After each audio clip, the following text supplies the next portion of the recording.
Eu queria, em primeiro lugar, dizer da alegria que enche o nosso coração quando nós vamos falar de Jesus. Jesus merece a nossa atenção, antes de mais nada, por alguns fatos, 5 fatos, e contra fatos não há argumento, que faz com que nós possamos tranquilamente dizer: eu acredito em Jesus, eu acredito no que Jesus pregou, porque ele foi um ser que nasceu pobre, no seio de um povo dominado, nunca escreveu nada, jamais procurou os ricos e poderosos de sua época, ao contrário, cercou-se de 12 pescadores semi-analfabetos e pregou apenas durante 3 anos de sua vida. A vida pública de Jesus foi de apenas 3 anos, não mais do que isso. E o último fato, tudo que eu falei aqui são fatos. Nascer pobre foi um fato. No seio de um povo dominado, porque os hebreus estavam sob o domínio das tropas romanas, outro fato.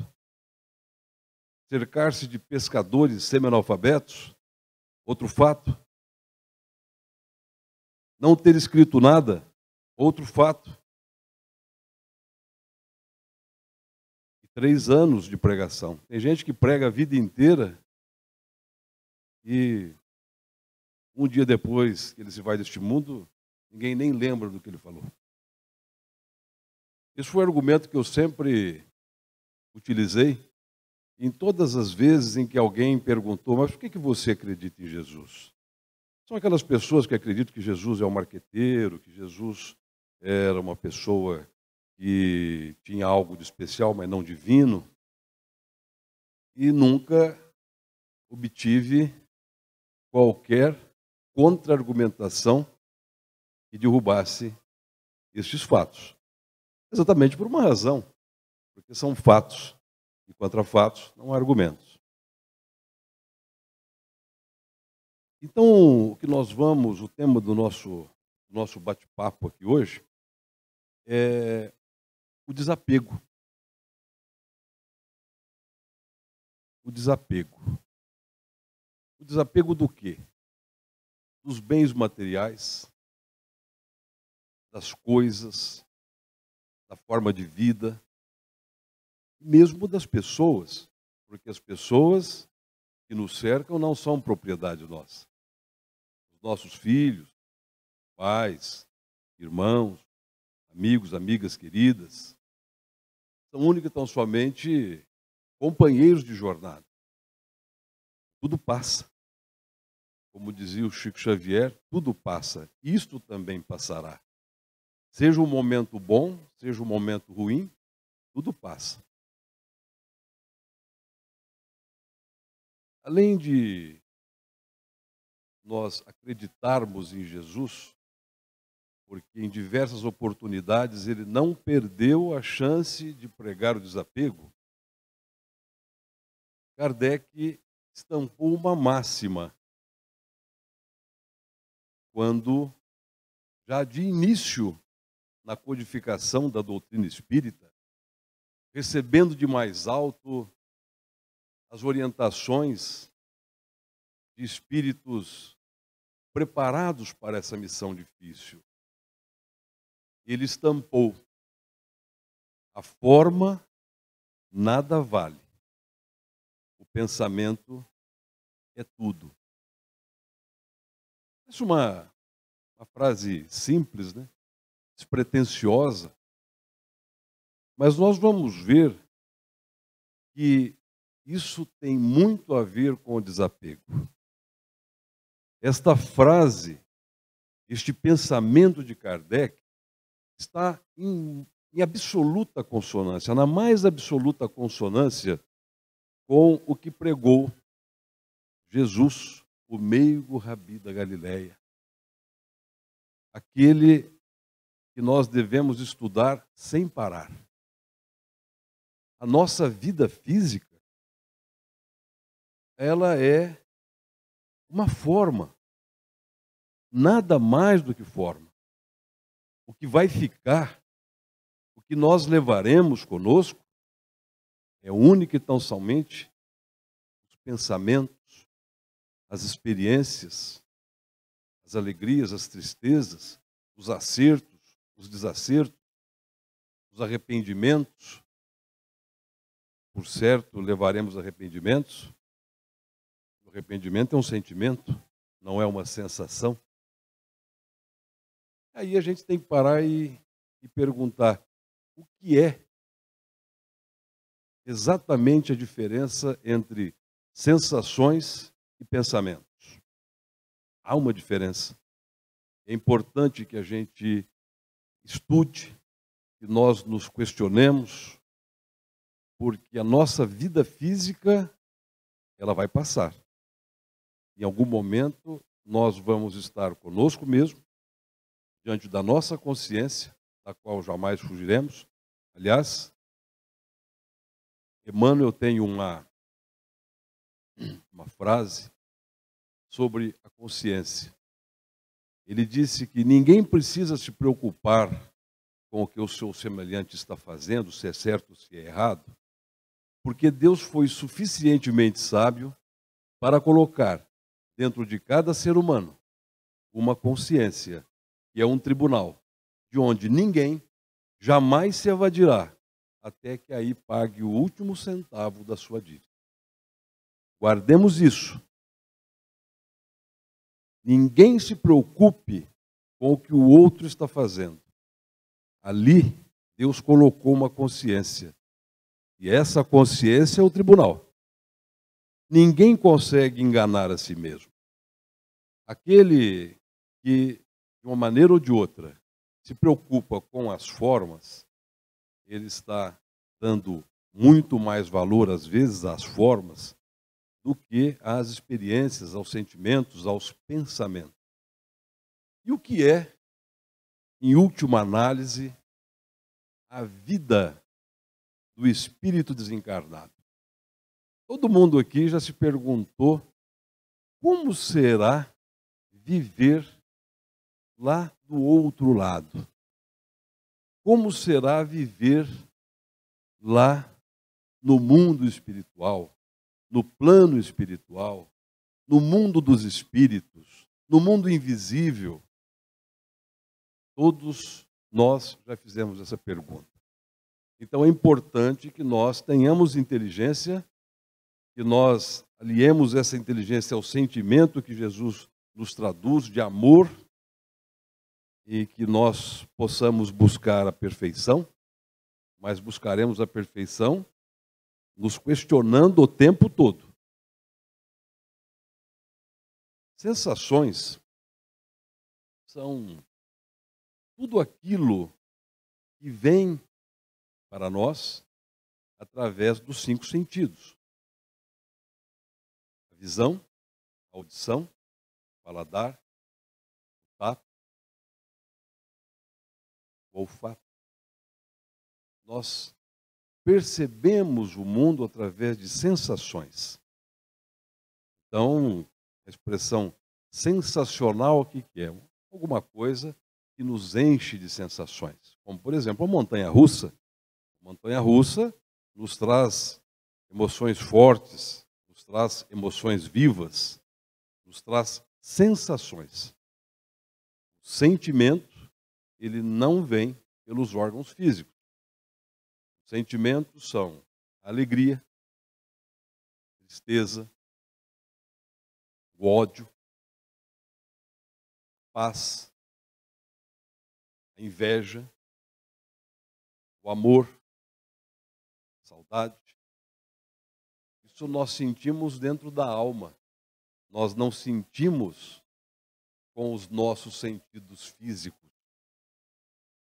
Essa diferença é bom que cada um guarde bem, porque é ela que vai nos levar a entender o que é o plano espiritual. O pensamento é tudo, a forma nada vale. Voltamos lá em Kardec e vamos um pouco à frente agora, falarmos do desapego. O mundo físico, que nós sentimos através dos nossos 5 sentidos, eles fazem despertar dentro de nós as nossas imperfeições ainda. E exige de cada um de nós, na luta diuturna da evolução, onde nós buscamos trazer para dentro de nós o reino de paz e de amor, que é o reino do nosso Pai, através dessa luta. E temos que ir nos desapegando. Essa é a nossa luta. Porque o mundo das formas, ele nos enche de desejo, de vontade, de possuir, de ter, e mexe com o nosso egoísmo. Então nós achamos bonito o carro do ano, determinado modelo de automóvel, publicidade, ela está constantemente bombardeando o ser humano pela posse das coisas. É assim que funciona, é a economia do mundo. O mundo, nosso mundo físico, precisa disso. Cabe a nós estarmos constantemente em alerta. Orai e vigiai. Vigiai quem ou o quê?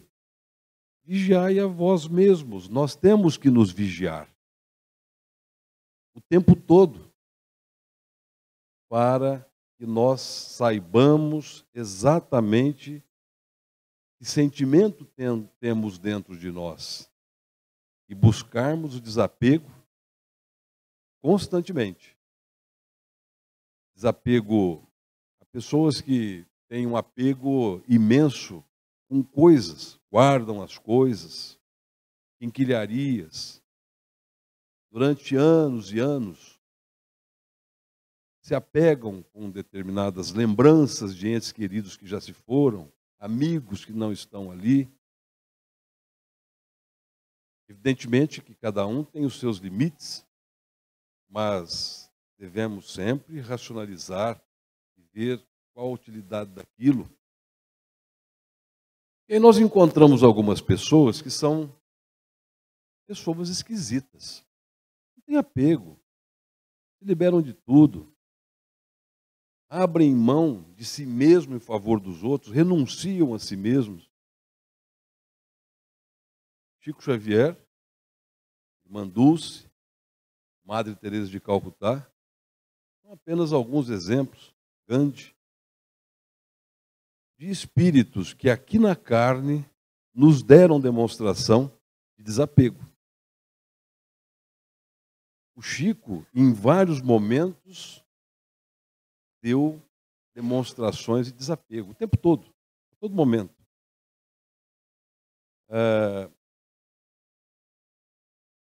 Não sei se vocês sabem da história do Chico em Pedro Leopoldo, e a compra das máquinas que estavam para equipar a Federação Espírita Brasileira, onde um tripé da missão do livro espírita, constituído por Chico Xavier, psicografando as obras, Emmanuel, no plano espiritual, coordenando esta obra imensa de trazer o livro espírita do plano espiritual para o Brasil e daqui irradiando para o mundo. Junto com o terceiro sustentáculo, foi o Zeus Vantuil, presidente da Federação Espírita Brasileira de 1937 em diante. O Chico foi agraciado com 100 mil cruzeiros. À época, uma pequena fortuna, alguma coisa parecida com 8 milhões de reais hoje. Um senhor industrial carioca que acompanhava o Chico em Pedro Leopoldo, estava sempre ali, sabia das agruras financeiras do Chico, das dificuldades do Chico. Quando ele faleceu, ele deixou um legado. Ele destacou esta pequena fortuna e incumbiu as 2 filhas que ele tinha e a viúva de irem até Pedro Leopoldo e fazerem a entrega, comunicarem isso daí ao Chico. Não preciso dizer o que é que o Chico fez, né? O Chico disse que não poderia receber esse valor e que a maior homenagem que ele poderia fazer a este amigo era renunciar a este legado em favor da Federação Espírita Brasileira, que estava com dificuldades, montando o parque gráfico, que iria velozmente, a todo vapor, imprimir a luz em forma de livros. Porque estava o Chico psicografando dia e noite, lá em Pedro Leopoldo, depois em Uberaba, os livros de André Luiz, de Emmanuel, de Batuíra e de tantos outros luminares, sem contar o Parnaso de Além Túmulo, que a cada edição trazia novos poetas e literatos que vinham dar o seu testemunho. E há que se consignar aqui que esta obra, que foi a inauguração, a estreia de Chico Xavier na mediunidade da psicografia para o mundo, jamais foi contestado. Nenhum crítico de arte conseguiu explicar este fenômeno. Todas as poesias, todos os textos assinados por aqueles poetas e escritores que já tinham partido eram verdadeiros. E Chico deu essa demonstração de desapego. Por que Chico Xavier e outras figuras luminares, não só baluartes da doutrina espírita, mas também de outras crenças religiosas, de outros credos, de irmãos nossos que trabalham em favor do bem e do amor à humanidade? Por quê? Porque eles entendem isso. Eles sabem exatamente, com precisão, a diferença entre as sensações que nos mantêm nas formas do mundo e o pensamento, que é a nossa pátria espiritual. A questão número 853 do Livro dos Espíritos fala sobre a fatalidade. E Kardec pergunta ao Espírito de verdade: a hora da morte pode ser evitada? Haverá alguma maneira de escapar-se à morte ou a morte é inevitável? Qual a fatalidade? O que existe de fatalidade na vida do ser humano? Tudo é fatalidade? E o Espírito de verdade disse não. A única fatalidade que existe na vida de um ser humano, na vida do espírito encarnado, é a morte. O momento da morte é já demarcado de antemão. E em raríssimos casos poderá ser alterado. Então isso nos leva a pensar no seguinte: Se nós morrermos, se nós desencarnarmos e morrermos para o mundo, hoje, ou amanhã cedo, ou amanhã à tarde, como estará o nosso desapego em relação a tudo que nós temos hoje, a todas as formas que nos cercam nesta vida encarnada, antes de irmos para a vida desencarnada? Paremos para pensar. Nós vamos deixar as nossas coisas, os nossos bens, a nossa roupa, a camisa, o vestido, se gosta, o carro, casa, terrenos, bens. Temos que estar preparados para isso. E o próprio corpo, a própria vida. Ah, mas eu gostava tanto do meu emprego, eu estava tão acostumado a levantar cedo, fazer isso, fazer aquilo, entrar no meu carro e trabalhar. Estou sentindo falta lá do meu chefe, era chato, mas pensando bem, estou com saudade dele. Isso é uma situação real, pode ocorrer. Nem o corpo com o qual nós nos confundimos, muita gente, todos nós acabamos, de uma maneira ou de outra, agindo como se o corpo físico fosse nós mesmos. Nós não somos um corpo físico. Nós somos um espírito. Enquanto ainda estamos neste estágio em que a cupidez, a veneração pelos bens, a vaidade, o orgulho que ainda nos castiga e nos impedem de ser felizes, tudo isso acaba de uma maneira ou de outra nos levando a raciocinar, a pensar, e um dia tudo isso vai ficar. Nós não somos o corpo físico. Quando se olha no espelho e diz, eu estou com uma ruguinha aqui, eu não estou muito bem, estou me sentindo meio amarelado, acho que eu vou no médico. Não somos nós, é o nosso corpo físico. Porque enquanto nós estamos aqui, no estágio em que nos encontramos, a doutrina espírita, o espírito de verdade e todos os demais benfeitores espirituais que têm, ao longo do tempo, nos guiado através das lições, uma após a outra, nos dizem que nós temos um corpo perispiritual. É verdade. Nós temos o perispírito. É como se fosse, no dizer do espírito de verdade, uma cola, uma espécie de cola para que nosso espírito possa ficar unido ao corpo.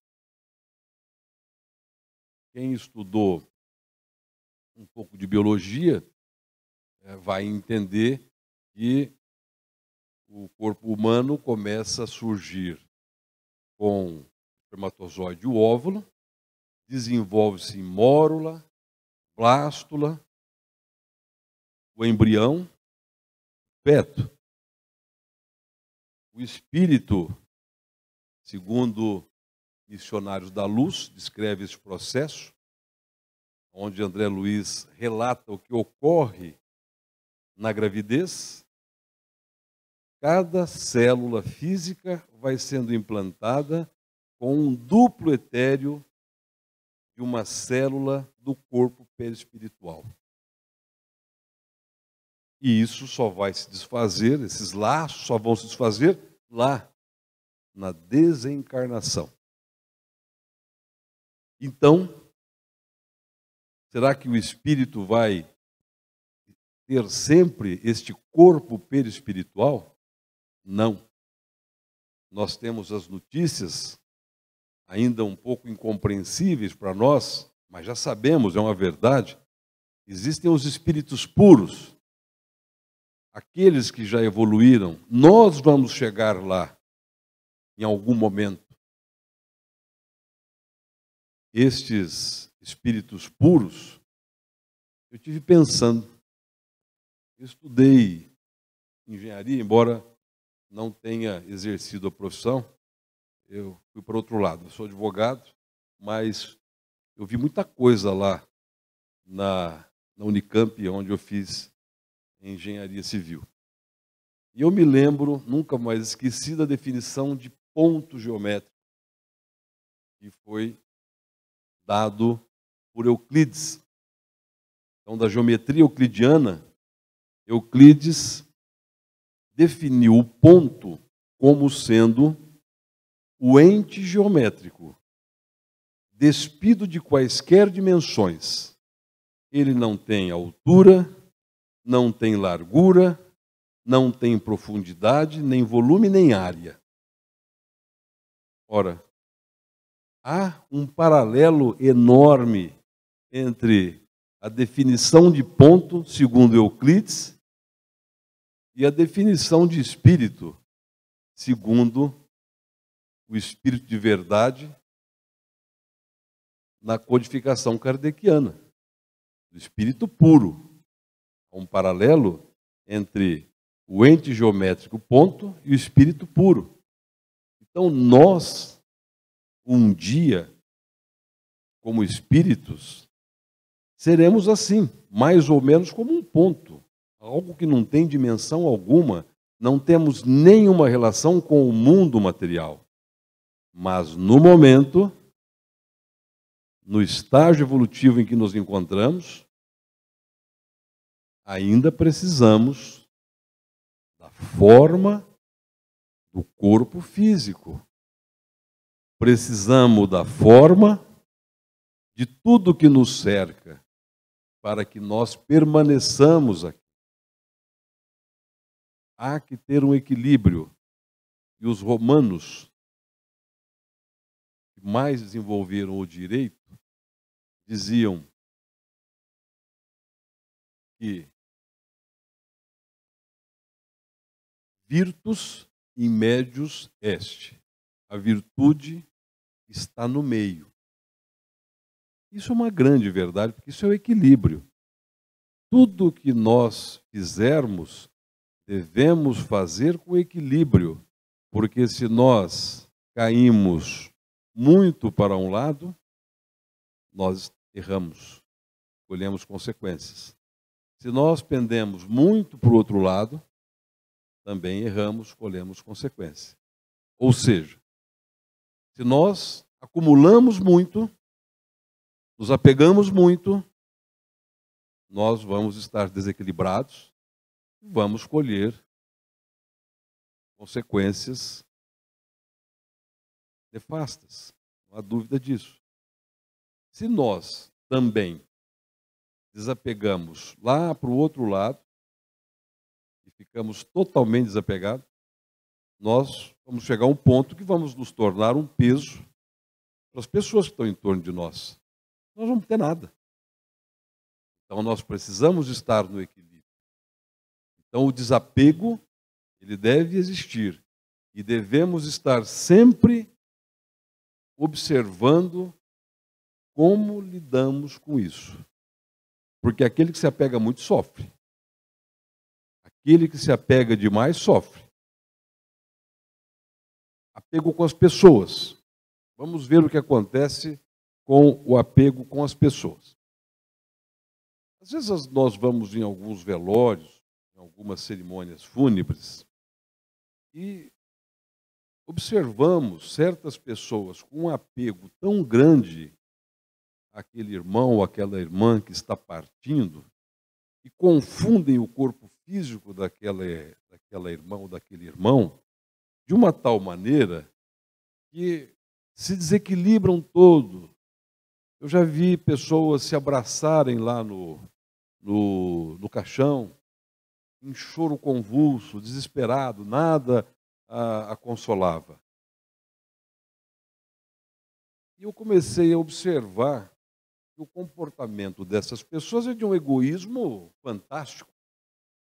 Porque imaginem que o planeta Terra, embora a mídia publicitária tente nos convencer de que isso aqui é uma colônia de férias, estamos aqui para gozar, para sermos felizes, para termos um corpo bonito, para termos cartão de crédito para gastar no shopping, para ter tudo que é de bom.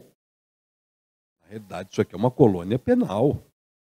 Nós estamos aqui pagando os nossos fatos passados, os nossos delitos do passado.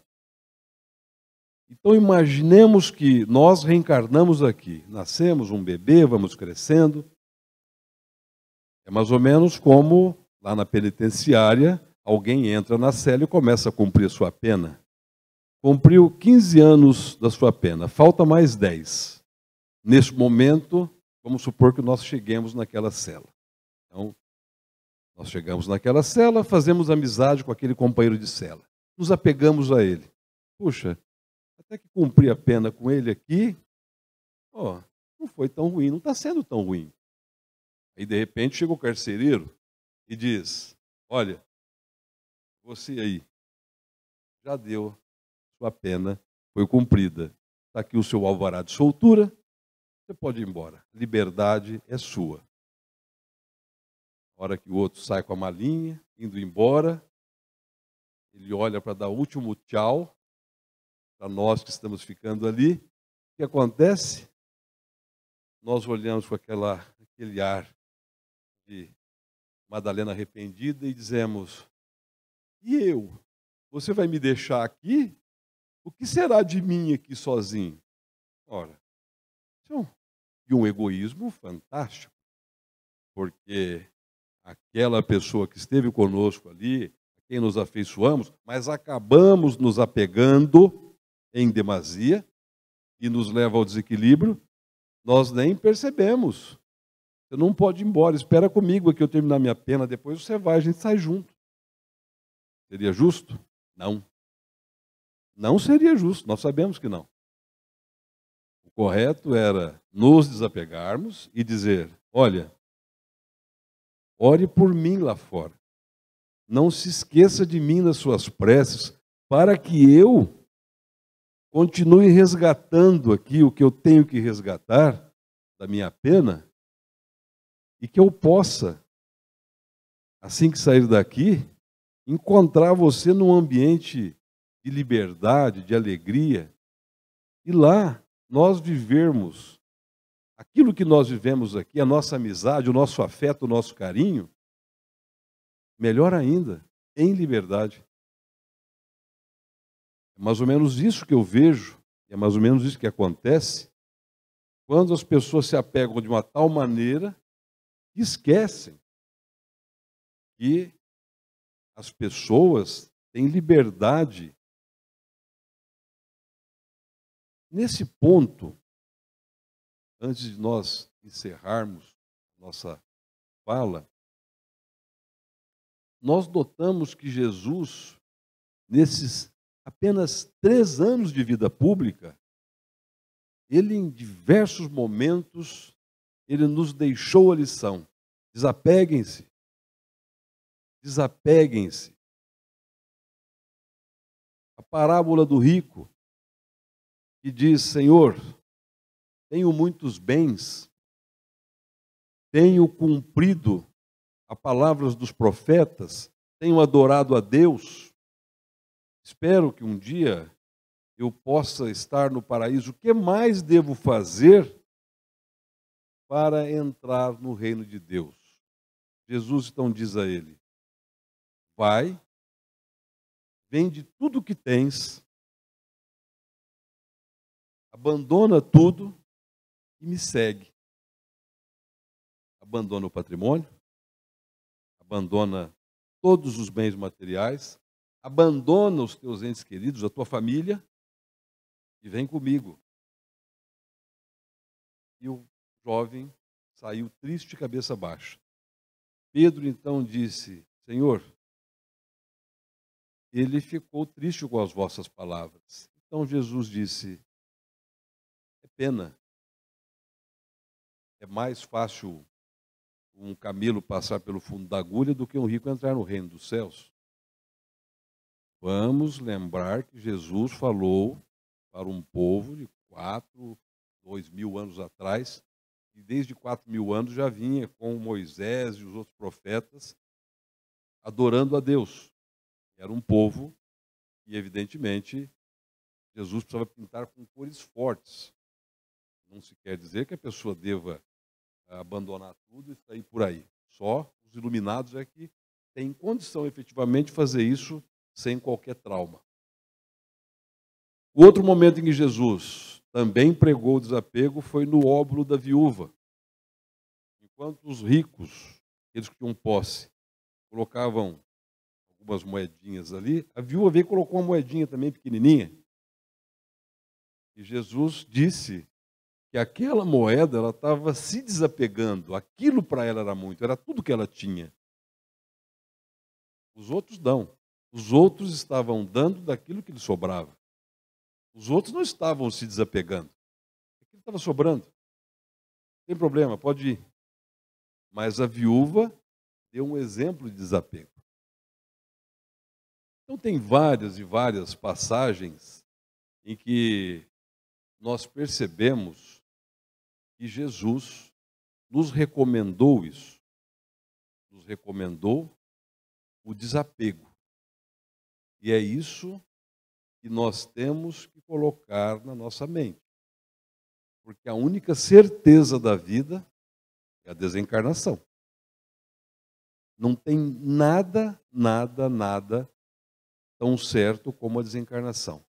E o que vai acontecer lá no plano espiritual? Lá no plano espiritual é o plano do pensamento. Lá nós vamos nos defrontar única e exclusivamente com aquilo que pensamos. As formas ficaram aqui. Podem ser plasmadas formas no plano espiritual, porque o plano espiritual é ondulatória pura. A física quântica hoje já tem a teoria dos pebranas e dos universos paralelos. O que são os pebranas? Os pebranas são determinados planos de realidade no mundo quântico que sai do plano da matéria e que vive num plano de ondas puras. E o que é que caracteriza uma onda? Uma onda é caracterizada pela distância entre uma crista e outra, pela altura da onda e pela frequência. São esses três parâmetros. Então, o plano espiritual funciona como rádio, como TV. Nós temos aqui no ar ondas da TV Globo, da TV Record, infinidade de TVs e de rádios. Se nós sintonizarmos num determinado canal, naquela frequência da onda da TV Globo, nós vamos ver a TV Globo. Nós vamos estar ligados à TV Globo. Mas se nós sintonizarmos na Record, nós vamos ver o que é que a Record está transmitindo. Mas está tudo aqui. Então são planos, e o mundo do pensamento é exatamente assim. Nós vamos sintonizar com aquilo que temos dentro de nós como pensamento. E vamos ter em torno de nós, não mais o mundo físico, o mundo das formas. Nós vamos ter em torno de nós a vibração dos nossos pensamentos. As ondas mentais que nós estivermos irradiando. Porque todos aqueles que estiverem na mesma onda mental estarão sintonizados conosco. Sejam bons ou sejam ruins os pensamentos. É uma questão de sintonia. Isso é lei da natureza. E lei da natureza é criação de Deus. São leis imutáveis e universais.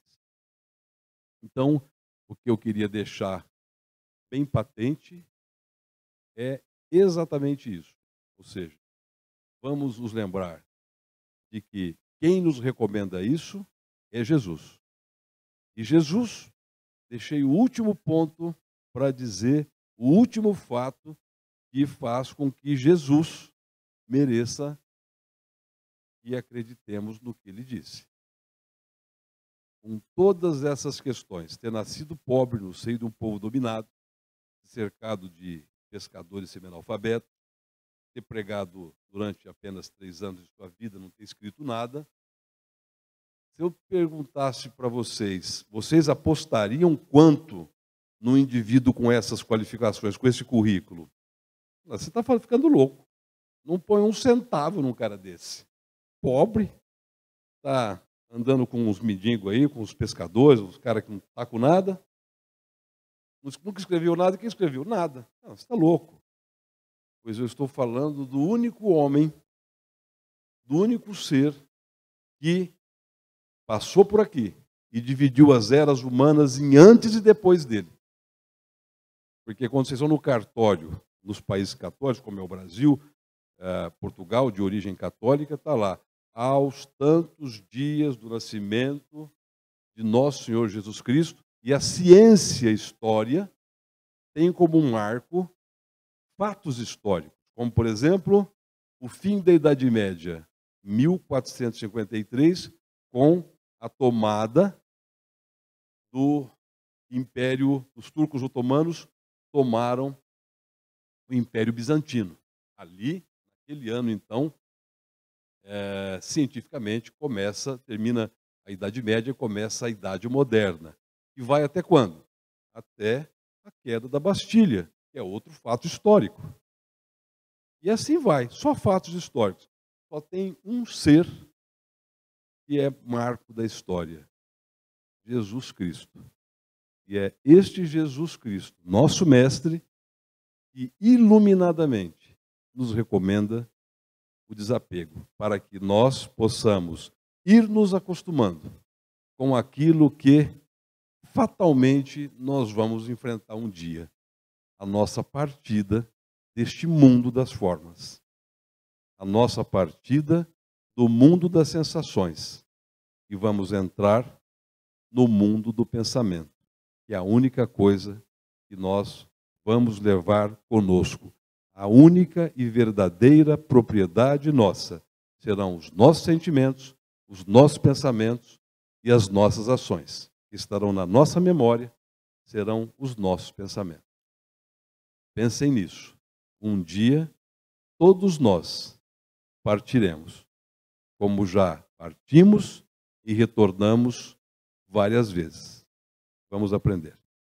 Agradeço a todos, tenham muita paz, muito amor e que possam ter um final de semana excelente, com Jesus no coração.